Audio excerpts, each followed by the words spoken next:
Young tiger NTR 27వ సినిమాకు ముహూర్తం fix అయింది. కళ్యాణ్ రామ్ నిర్మాణంలో బాబీ దర్శకత్వంలో ఎన్టీఆర్ కొత్త సినిమా ఈ నెల 10న ప్రారంభం కాబోతుంది. చాలా రోజులుగా నందమూరి ఫ్యాన్స్ ఎన్టీఆర్ తర్వాత సినిమా ఏంటా అని ఎదురు చూస్తున్నారు. ఇటీవలే ఎన్టీఆర్ తర్వాత సినిమాపై అధికారికంగా ప్రకటన వచ్చింది. ఇక ఈ సినిమాలో హీరోయిన్స్ గా రాశి ఖన్నా మరియు నివేదా థామస్ ను నటించబోతున్నారు. వీరిద్దరితో పాటు మరో హీరోయిన్ కూడా ఈ చిత్రంలో కనిపించబోతున్నట్లుగా వార్తలు వస్తున్నాయి.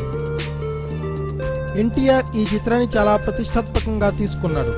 మొదటిసారి అన్న బ్యానర్లో సినిమా చేస్తున్నందున తప్పకుండా విజయం సాధించి అన్నకు లాభాలు తెచ్చి పెట్టాలని ఎన్టీఆర్ భావిస్తున్నాడు. అందుకోసం అందుబాటులో ఉన్న మార్గాలన్నింటినీ కూడా ఏకం చేస్తున్నాడు. మాస్ ఆడియన్స్ ను ఆకట్టుకోవాలంటే మంచి మాస్ మసాలా ఐటెం సాంగ్ ఉండాలి. ఆ ఐటెం సాంగ్ లో స్టార్ హీరోయిన్ కనిపించాలి. జనతా గ్యారేజ్ కు ఆ ఫార్ములా వర్కౌట్ అయింది. అందుకే పక్కా లోకల్ బాగా సక్సెస్ అయింది. ఆ ఐటెం సాంగ్ ను ఇన్స్పిరేషన్ గా తీసుకుని కొత్త సినిమాలో మంచి ఐటెం సాంగ్ ను ప్లాన్ చేస్తున్నారు. ఆ ఐటెం సాంగ్ కోసం ఇద్దరు స్టార్ హీరోయిన్స్ సమంత కాజల్ ను ఎన్టీఆర్ మరియు కళ్యాణ్ రామ్ పరిశీలిస్తున్నట్లుగా తెలుస్తుంది. వీరిద్దరికి ఎన్టీఆర్ తో సన్నిహిత సంబంధాలున్నాయి.